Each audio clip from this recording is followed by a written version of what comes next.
자, 오늘 제목은 영의 눈이 열려서서 세상을 보게 해 주시옵소서 라는 제목입니다.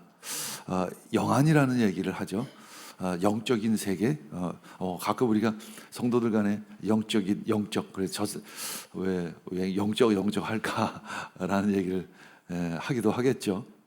근데 교회는 사실은 목적이 사실 영적인 것을 이야기하는 공동체죠. 영적인 세계, 영적인 것을 바라보고 영적인 소망을 갖는 것입니다. 도대체 영안이 열린다는 것이 어떤 의미일까? 감춰졌던 직관이 열리는 경우가 있죠. 편견이 깨지는 순간이에요.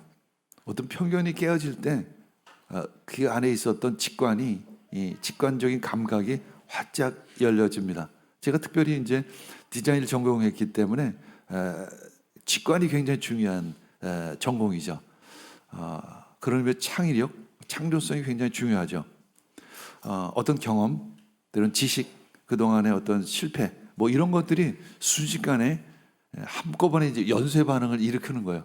어떻게 보면 그것이 무의식적인 것처럼 보이지만, 그럴 때 어떤 새로운 것을 발견하게 됩니다.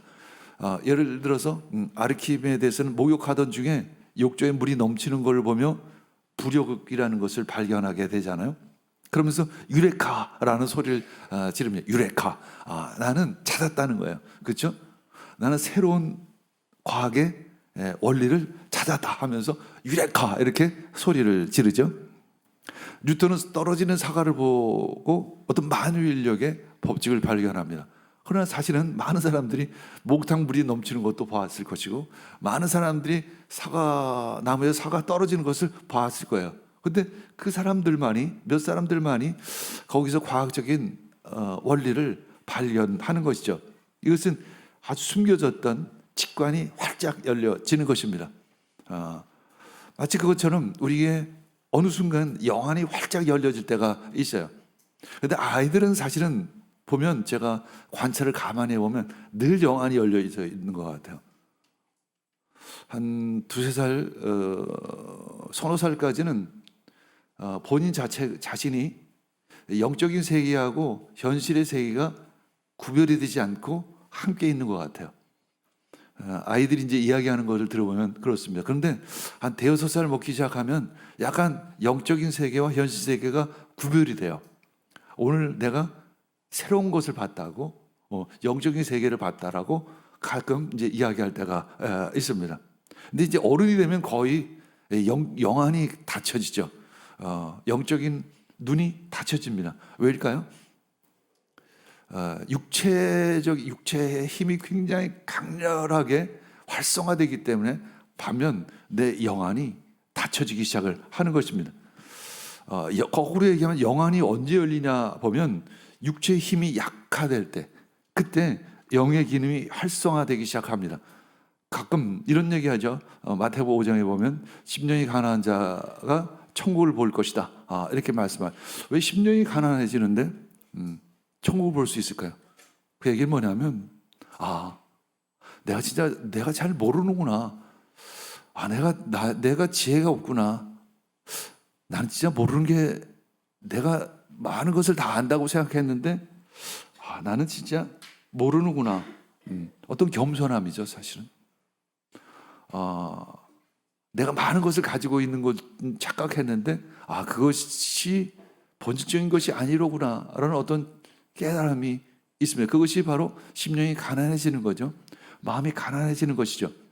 마음이 어떻게 보면 하얘지는 것이라고 이야기할 수도 있고, 마음이 투명해질 때, 그때 영이 잠자고 있었던 영의 기능이 활성화되기 시작을 하는 것입니다. 고넬료와 이제 베드로가 만나는 장면이 있습니다. 사도행전 10장에 보면, 이것은 사람이 만날 수 있지라고 생각하지만 그 당시 유대인과 이방인이 만나는 거죠. 특히 유대인이 이방인의 집에 들어간다는 것, 이것은 불가능한 일입니다. 더군다나 베드로는 초대교회 수장이에요. 근데 리더가 어떤 이방인이 초청한다고 해서 갈 수 없습니다. 왜냐하면 이방인의 집에는 부정한 것들이 너무 많기 때문에 들어갈 수가 없어요. 거기 들어가면 더러워진다는 거죠. 그래서 하나님께서는 이 베드로와 고넬료를 만나게 하기 위해서 특별한 환상을 보여주십니다. 자, 가이사랴에 고넬료라 하는 사람이 있었습니다. 그는 로마 군대의 백부장입니다. 한마디로 유대인의 입장에서 보면 이방이네요. 부정한 사람이에요. 그는 온 가족과 더불어 하나님을 경외하는 사람이었습니다. 하나님께 늘 기도하는 사람이었어요. 기도하는 사람이라는 것. 어느 날 오후 3시쯤 그는 환상 중에 천사를 보게 됩니다. 그러니까 천사가 고넬을 부릅니다. 고넬료야, 고넬료야, 이렇게 부르죠. 너의 기도와 너의 구제가 하나님께 올려졌다, 이렇게 이야기를 합니다. 그리고 계속 어떤 메시지를 주십니다. 지금 네가 사람을 욥바로 보내서 베드로라고도 하는 시몬을 데려오너라 말하고 있습니다. 베드로라고 하는 시몬은 누구냐면 알다시피 당시 초대교회의 총 리더죠. 예수님의 수제자이죠. 그러면서 말합니다. 그 천사가 그는 지금 시몬의 집에 묵고 있다. 그 시몬의 집이 어디냐면 바닷가 근처에 있다. 뭐 성경에 이렇게만 돼 있지만 아마 자세히 얘기해 줬겠죠. 어디로 가면 그 근처로 가면 그 시몬의 집에 있을 터인데 그 집에 있는 그 베드로를 초대해라. 고넬은 즉시 그 음성에 순종을 합니다. 하인 2사람과 병사 1사람을 시켜서 욥바로 보내요. 욥바까지는 대략 한 50km 정도 됩니다. 걸어서 가면 한 10시간 정도가 걸려요. 근데 이튿날 저들이 이제 욥바에 가까이 갔을 때 마침 베드로는 기도하기 위해서 지붕에 올라가 있었을 때입니다. 기도를 한참 하고 있었을 때 한 12시 정도가 됐습니다. 12시 정도가 되니까 배가 고프기 시작을 했어요. 배가 고프니까 이제 뭘 좀 먹을까 하는 생각이 순식간에 드는 순간에 황홀경에 빠졌어요. 엑스타시, 비몽사몽, 환상 가운데 빠졌습니다. 그때 하늘이 열리며 큰 보자기가 내려오는데 네 구덩이가 하늘에 연결되어져 있는 보자기가 내려오는데 그 보자기에 여러 짐승이 있는데 유대인의 입장에서는 부정한 짐승들이에요.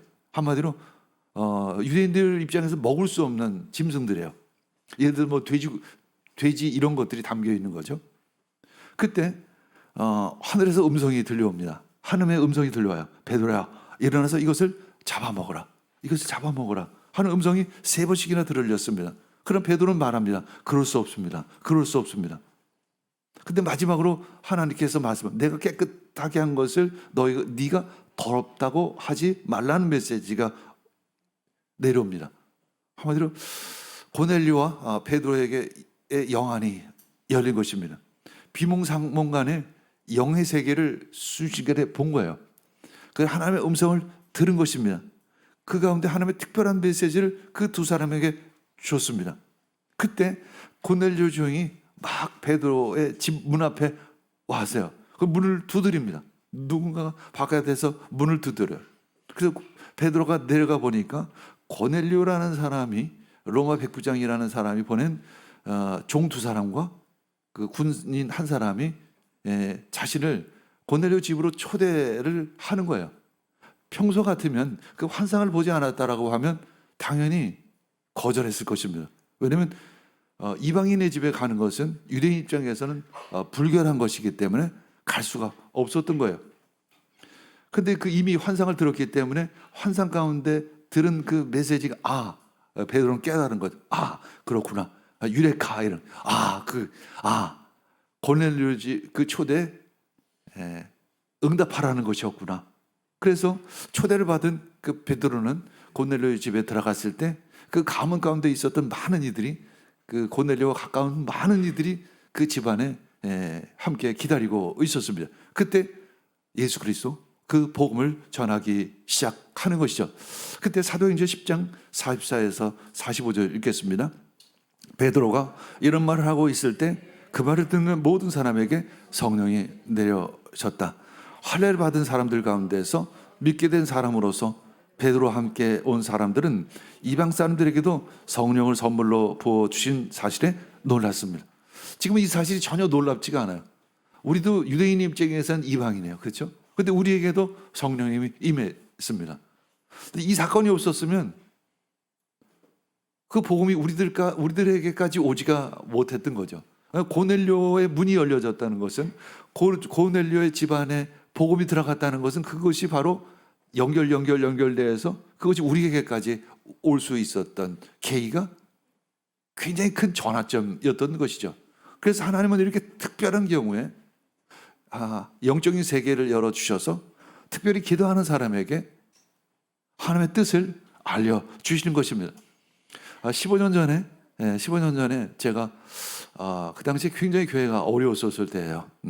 굉장히 교회가 역삼동에 있을 때였었는데, 그리고 이제 어려운 시절이 한 3년 동안 있었다가 이제 거의 끝 무렵에 가서 제가 기도를 했습니다. 하나님, 이제 교회를 옮겨야 될 것 같은데 어디로 옮겨야 될까요?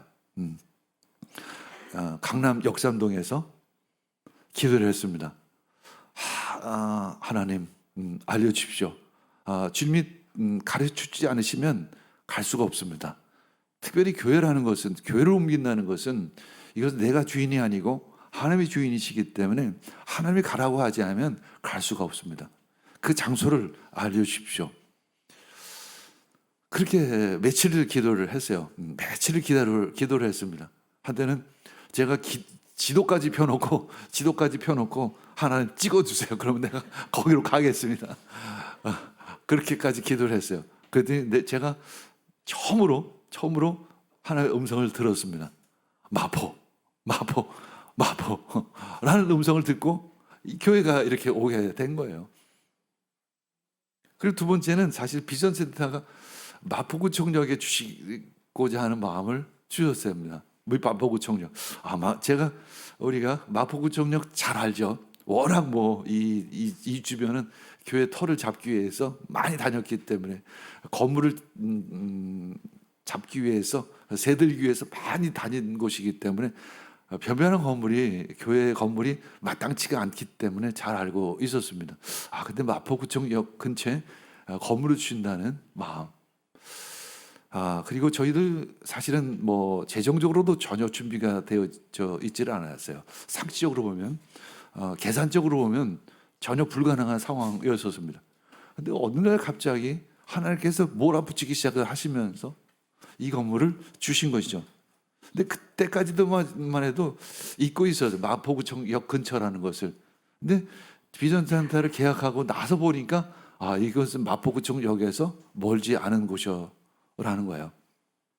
그러면서 니아스 미션이 계속되어 왔고, 또 4층에 WCM이 들어왔고, WCM을 통한 세계 선교가 이렇게 계속 이어져 가고 있는 것이죠. 이런 것들, 영안이 열린다는 것이 도대체 어떤 의미일까? 여러분들 영안이 열려지기를 축복합니다. 영안이 열린다는 것은 보이지 않는 영적 세계를 본다는 것 이상의 의미가 있어요. 하나님의 뜻을 알아야 되는 것이고, 하나님의 계획을 알아야 하는 것이고, 또 하나는 영안이 열려져야만 성경의 말씀들이 깨달아지기 시작을 합니다. 자, 우리 함께 찬양하겠습니다. 주여 지난밤 내 꿈에 배웠으니, 이 꿈은 사실 영안이 열린 거예요. 사실은 이 찬양을 들으면, 찬양을 하면 이 가사를 쓴 사람은 영안이 열린 사람이라는 것이 느껴져요. 그 꿈 이루어 주시옵소서. 나 어느 날 꿈속을 헤매며, 이 꿈은 바로 환상이죠. 환상. 영적인 세계가 열린 거예요. 오늘 바닷가 거닐 때 그 갈릴리 오시니 다른 많은 무리를 보았습니다. 나 그때 확실히 맹인이 눈을 뜨는 것을 보았죠. 그 갈릴리 오시니 그 예수님의 능력이 나를 놀라게 한 것입니다. 그러니까 지금 그 성경을 통해서 봤던 것이 2000년 전에 있었던 일이 바로 지금 이 순간에 있는 것으로 느껴지는 거예요. 그것이 바로 영안이 열려지는 것이죠. 영안이 열려지면 과거, 현재와 미래가 다 하나로 뭉쳐지기 시작을 하는 것이죠. 사실 물리학에서도 보면, 과학자들이 얘기하는 거 보면, 과거와 현재와 미래, 우리들이 가지고 있는 시간의 개념하고는 상당히 다르다는 것을 우리 과학의 세계에서도 알 수 있습니다. 쉽게 해서 뭐 이 영화 인터스텔라를 보면 과거와 현재 미래가 동시에 하나로 연결되어져 있음을 보는 것이죠. 여러분, 우리들의 상식과 우리들의 이성 내려놓을 때 영원히 영적인 세계가 눈앞에 펼쳐지게 될 줄 믿습니다. 우리가 아는 것이 다가 아니라는 것을 늘 우리는 기억하시기를 원합니다. 영안이 열린다는 것 무엇일까? 첫 번째는 영적인 눈이 열려서 신령한 세계를 보는 거예요. 바울 사도는 말할 수 없는 말을 들었으니라며 상심천 천국의 경험을 이야기를 하기도 합니다. 근데 더 중요한 것은 사실 영적인 세계를 본다는 것보다 더 중요한 것은 뭐냐면 그것을 통해서 하나님의 뜻을 우리는 알아야 되는 거예요. 두 번째는 보이는 세계 안에 감춰지는 본질을 보아야 합니다. 우린 보이는 세계 안에 감춰진 비밀이 있다는 거예요. 겉으로 드러나지 않는 본질을 보는 눈. 육의 눈은 마치 세상이 돈과 물질로 움직여지는 것처럼 보여요, 사실은. 그렇죠? 보이는 게 다 물질이기 때문에 이 의자도 돈 주고 살 수 있고, 이 강대상도 돈 주고 살 수 있고, 이 건물도 돈 주고 살 수 있습니다. 그래서 육의 눈으로 보면 돈이면 다 돼 라는 착각을 할 수가 있어요. 근데 영의 눈은 다르죠. 하나님의 사랑으로 이 땅이 경영되고 하나님의 능력으로 이 땅이 통치되고 있다는 것을 깨닫는 것입니다. 영의 눈으로 볼 때는 전혀 다른 관점이 되어지는 것입니다. 만약에 돈의 힘으로 이 세상이 움직여진다고 하면 전쟁밖에 남는 것이 없죠. 그렇죠? 결국 힘의 싸움이죠. 욕심이죠. 욕심으로 이웃을 보면 결국 이웃은 경쟁 대상이고 싸움의 대상이고 뺏고 뺏는 관계일 수밖에 없습니다. 그것이 그렇게 이 세상이 움직여져야 할까요? 영의 눈으로 바라보면 하나님의 사랑으로 이 땅은 경영되어지고 있습니다. 하나님의 사랑이 이 땅을 움직이고 있다는 거예요. 십자가는 육의 눈으로 보면 미련한 거예요. 여러분, 십자가가 육의 눈으로 보면, 상식적으로 보면 이해가 되십니까? 이해가 안 돼요. 그건 당연한 거예요. 당연한 것입니다. 육의 눈으로 보면 그것은 미련한 거예요. 헬라인이 보면, 헬라 철학적인 관점으로 보면 그것은 미련한 것입니다. 그러나 영의 눈으로 보면 그것은 신비예요. 그것은 하나님의 사랑이요, 하나님의 능력이요, 하나님의 지혜인 것입니다. 소련에 이제 강제 수용소에 갇혀 지내던 솔제니친이 이제 거의 낙심해서 이제 내가 여기서 죽는구나. 죽음을 앞두고 있습니다. 이제 죽는구나. 이제 내가 죽는구나. 여러분들 한번 그런 생각을 한번 가지면 어떤 마음이 들까요? 내가 이제 죽는구나. 내가 시한부 인생이에요. 6개월밖에 살지 못한다고 합니다. 그럼 여러분들에게 가장 중요한 것이 도대체 무엇일까요? 내가 직업, 나의 직업, 큰 집, 좋은 자동차, 나의 높은 지위, 그런 것들이 중요할까요? 전혀 중요하지가 않습니다. 인간적으로 얘기하면 머리가 하얘지겠죠. 영적으로 얘기하면 심령이 가난해지는 것입니다. 근데 어느 날 작업 휴식 시간에 어떤 한 사람이 소련이친을 찾아와서 옆에 앉습니다. 그날 처음 만났고 다시는 만나지 못했던 사람이에요. 그 사람이 막대기로 땅 위에 십자가를 그려 보여줍니다. 아무 말 없이 십자가를 그려 보여줍니다. 소련이친 물론 그 십자가가 어떤 의미를 가지고 있는지는 이성적으로 알죠. 성경의 십자가, 예수님 십자가에 달리셨다는 것은 알고 있습니다. 소련이친은 한참 동안 뚫어지게 십자가를 내려다보다가 이렇게 말합니다. 이제 깨달았습니다. 이제 보았습니다. 이 십자가 속에 인간의 자유가 있다는 것을 과학자가 얘기한다면, 과학자가 어떤 발견을 유레카한 거죠. 내가 보았다는 거예요. 근데 일반 상식으로 볼 수 있는 것은 아니에요. 우리들의 논리로 볼 수 있는 것도 아니고 우리의 지식이나 경험으로 알 수 있는 것도 아닙니다. 어느 순간 하나님이 내 영안을 열어주실 때 그 십자가의 비밀이 열려지기 시작하는 것이죠. 그것이 영안이 열려지는 이유이기도 합니다. 세 번째는 말씀, 성경의 비밀이 깨달아지기 시작합니다. 이성으로 상식으로 이해되지 않았던 그 하나님의 말씀이 맹인이 눈이 열려져요. 아, 그게 돼? 물이 포도주로 바뀌어요.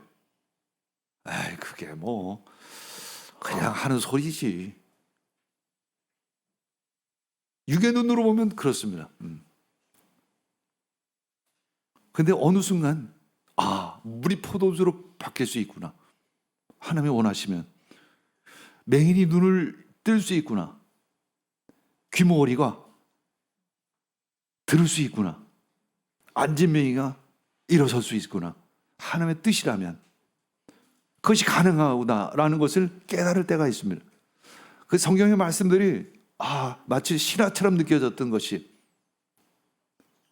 활짝 열려지면서 그 비밀이 깨달아지기 시작합니다. 앉은 맹인이가 일어선다는 그 안에 숨겨진 비밀이 있어요. 생명이라는 거예요. 진짜 생명이 무엇인가? 물론 우리들 육적인 생명도 있지만 그 영원한 생명이 있다는 것입니다. 그 영원한 생명이 우리는 느껴져야 돼요. 영원한 생명이, 완벽한 생명이 나에게 압도할 때 앉은 맹인도 일어서는 것입니다.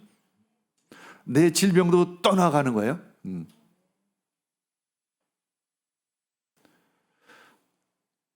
우리가 평소에는 이성적으로 상식으로 이해하지 못했던 것들이 온몸으로 그냥 전인격적으로 확 느껴질 때가, 깨달아질 때가 있습니다.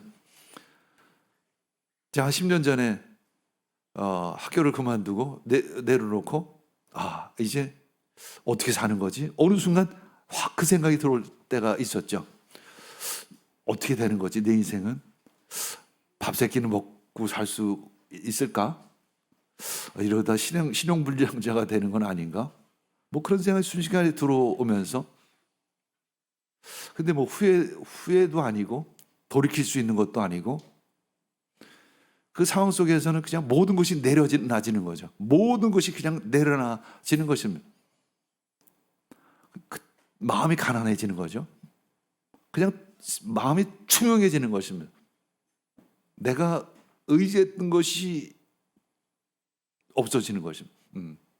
내가 붙잡았던 것도 없어지는 거예요. 그런 것들이 나에게는 없어요. 아무것도 없어요. 나를 지탱해주고 있었던 세상의 어떤 지위나 명예나 돈이나 이런 것들이 하나도 없어지는 순간이 닥치는 거죠. 마치 어떤 의미에서 죽음이에요. 그럴 때 깨달음이 오는 거예요. 교회라는 것, 그리스도의 몸된 교회라는 것, 그 예수님의 십자가가 순식간에 깨달아지면서 그 예수님의 십자가, 그것으로부터 생명의 시작이 되는 것이죠. 십자가가 없으면 부활이 없다는 것이 순간 온몸으로 깨달아지는 것. 이거는 여러분들에게 말로 표현할 수가 없는, 진짜 말로 표현할 수 없는. 그래서 베드로, 예수님께서 여러 번 제자들에게 그 십자가에 대해서, 부활에 대해서 얘기했지만 제자들이 깨달았었나요? 깨닫지를 못했어요. 도무지 알 수가 없었어요. 이해할 수가 없었어요. 도무지 도대체 왜 십자가는 치신 그 쓸데없는 소리를 왜 하세요? 그냥 하시는 소리겠지. 이런 정도로 치부해 버렸죠. 예수님 십자가에 못 박히셔도 이해를 못했어요. 부활하셔도 그걸 믿지를 못해요. 잘. 오늘 말씀이 그 말씀입니다. 마침 그날에 그들 가운데 두 사람이, 엠마오의 두 제자죠, 예루살렘에서 한 30리쯤 떨어져 있는 엠마오라는 마을로 가고 있었습니다. 그들은 일어난 이 모든 일을 서로 이야기하고 있었어요. 일어나는 모든 일은 예수님 십자가, 부활, 그 사건들이에요. 여러 가지 사건들, 많은 소문들이 들리기 시작한 것이고, 본인들이 예수님 십자가에 못 박여 죽으신 것도 보았습니다. 엠마오는 예루살렘으로부터 한 11.5km 정도 떨어져 있는 그렇게 멀지 않은 거리입니다. 어쩌면 모든 것 실망해서, 예수님의 제자였었는데 실망하고 집으로 돌아가는 길일 수도 있어요. 24장 15절 16절 읽겠습니다. 그들이 이야기하며 토론하고 있는데 예수께서 가까이 가서 그들과 함께 걸으셨다. 그러나 그들은 눈이 가려져서 예수를 알아보지 못했습니다. 영안이 가려진 이유는 뭐일까? 육체적인 생각 때문에 그래요. 자기의 어떤 고정된 편견 때문에 그렇습니다. 24장 7절 읽겠습니다. 예수께서 그들에게 물으셨다. 당신들이 걸으면서 서로 주고받은 말들은 무슨 이야기입니까? 그는 침통한 표정을 지으며 걸음을 멈추었습니다. 침통한 표정을 지으며 실망했던 것이죠. 예수님을 기대했는데, 예수님이 이스라엘이라는 자기 나라를 구원해 줄 메시아라고 생각했는데 실망했던 거죠. 그냥 힘없이 십자가에 못 박혀 죽으신 것입니다. 그럼에도 불구하고 굉장히 혼돈스러웠어요. 자신의 이성으로, 자신의 논리로, 자신의 상식으로 해석이 안 되는 게 너무 많은 거예요, 사실은. 여러분들, 우리가 그걸 깨달아야 될 줄 믿습니다. 우리가 내 생각으로 이해가 되지 않는, 깨달아지지 않는, 정리가 되지 않는, 해석이 되지 않는 많은 것들이 있다는 것을 우리는 깨달아만 하는 것입니다. 그때 그들 가운데 하나님 그로바라는 사람이 예수께 말합니다. 예루살렘에 머물러 있으면서 이 며칠 동안에 거기서 일어난 일들을 당신 혼자만 모르신답니까? 왜 그걸 모르십니까? 그때 질문합니다. 19절 20절 읽겠습니다. 예수께서 그들에게 물으셨다. 무슨 일입니까? 그들이 그에게 말하였다. 나사렛 예수에 관한 일입니다. 그는 하나님과 모든 백성 앞에서 행동과 말씀에 힘이 있는 예언자였습니다. 그런데 우리 대제사장들과 지도자들이 그를 넘겨주어서 사형 선고를 받게 하고 십자가에 못 박아 죽였습니다. 예수님께 그들에게 질문한 거죠. 우리 스스로에게 질문해야 합니다. 내가 알고 있는 사실이 진짜일까? 그것이 해석이 되는가? 해석이 안 되는 거예요. 엠마오 두 제자는 예수님이 십자가에 못 박히신 것 봤지만 해석이 안 돼요. 도대체 뭐야 이게 도대체 이게 뭐야 이런 것입니다. 근데 종교 지도들, 대제사장, 장로들, 바리새인 이런 사람들이 선동을 해서 예수님을 죽인 거예요. 또 이것도 이해가 가지를 않는 것입니다. 모든 것이 엉망진창 뒤죽박죽인 것입니다. 이 세상이 그러합니다. 엉망진창 뒤죽박죽이죠. 정리가 되지를 않습니다. 한마디로 우리는 깨달아야 되는 건 뭐냐면 잘 모르겠습니다. 이거 잘 모르겠습니다. 하나님 알려주십시오. 이런 고백이 여러분들 가운데 있기를 원합니다. 우리는 그분이야말로 두 제자가 계속해야죠. 우리는 그분이야말로 이스라엘 구원하실 분이라는 것을 알고서 그분에게 소망을 걸고 있었습니다. 그뿐 아니라 그런 일이 있은지 벌써 사흘이 되었습니다. 그런데 우리 가운데 외면 여자가 우리에게 놀랍게 하는 일이 있었습니다. 23절 읽겠습니다. 그 시즌을 찾지 못하고 돌아와서 하는 말이 천사들과의 환상을 보았다는 것입니다. 천사들이 예수가 살아 계시다고 말했다는 거죠. 도무지 이 두 제자는 그 여인들이 하는 이야기를 받아들일 수가 없었어요. 천사를 보고 천사들이 예수님이 살아났다고 다시 부활하셨다고 얘기를 하는데 도무지 이해가 안 되는 것이었습니다. 천사들이 예수가 살아 계신다고 말했다는 것입니다. 그래서 우리와 함께 있던 몇 사람이 무덤으로 가보니까 그 여자들이 말한 대로 빈 무덤이었고 예수님의 시신은 그 안에 없었던 거예요. 도무지 이게 어떻게 된, 도무지 해석이 안 되는, 도무지 이해가 안 되는 일들. 근데 그렇다고 사람이 부활을 해? 그것도 못 믿겠다라는 것이죠. 자, 25에서 27절 읽겠습니다. 예수께서는 그들에게 말씀하셨다. 어리석은 사람들아, 예언자들이 말한 모든 것을 믿는 마음이 그렇게도 무딘이 말입니다. 그리스도가 마땅히 이런 고난을 겪어서 자기 영광에 들어가야 하지 않겠습니까? 그리고 예수께서는 모세와 모든 예언자들에서부터 시작해서 성경 전체에서 자기에 관하여 써놓은 일을 그들에게 설명해 주셨습니다. 성경을 다시 한번 읽어보십시오. 다시 자기의 눈으로 보지 말고 하나님의 눈으로 그냥 있는 그대로 성경의 말씀을 읽어보세요. 분명히 성경에는 예수님 그 메시아가 고난받을 것이라고 기록되어 있지 않습니까? 근데 왜 당신들은 그것을 믿지 못하십니까? 왜 당신의 방식대로 생각하십니까? 왜 당신의 경험대로 생각하십니까? 왜 당신이 알고 있는 그 눈으로만 보려고 성경을 그렇게 해석하십니까? 당신이 지금 얼마나 알고 있다고?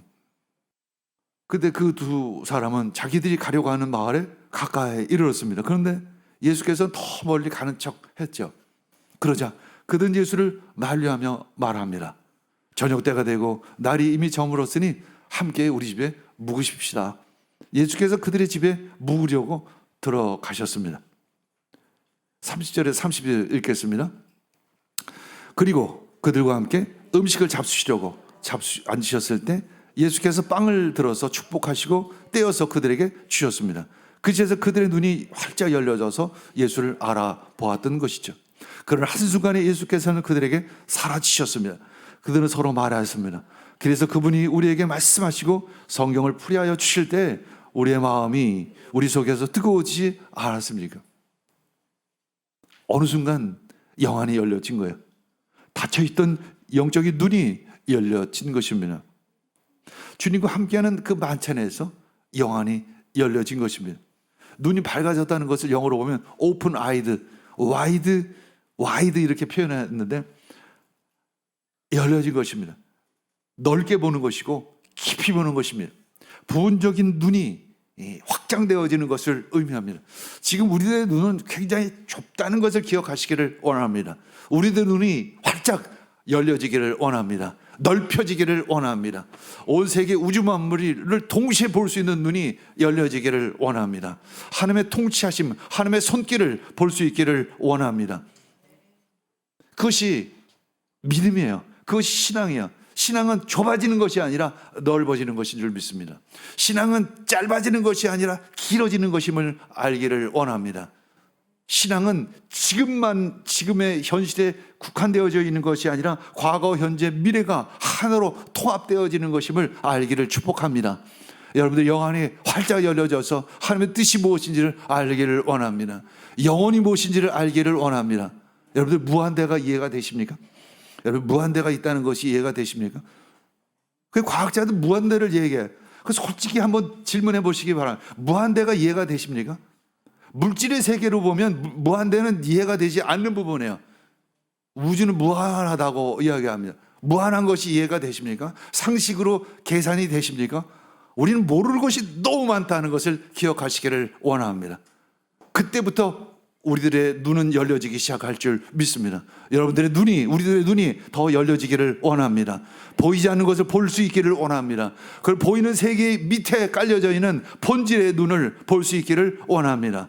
그래서 우리는 신앙생활을 하는 것입니다. 그래서 그 신앙의 관점을 가지고 이 땅을 살아가는 것이 바로 신앙생활인 줄 믿습니다. 그때 진리가 너희를 자유케 하리라. 솔제지 얘기했던 것처럼 십자가 안에 진정한 자유가 있다는 것을 깨닫게 되어지는 것이죠. 십자가에 진정한 자유가 있음을 우리 깨달아 알기를 원합니다. 우리 함께 기도하겠습니다.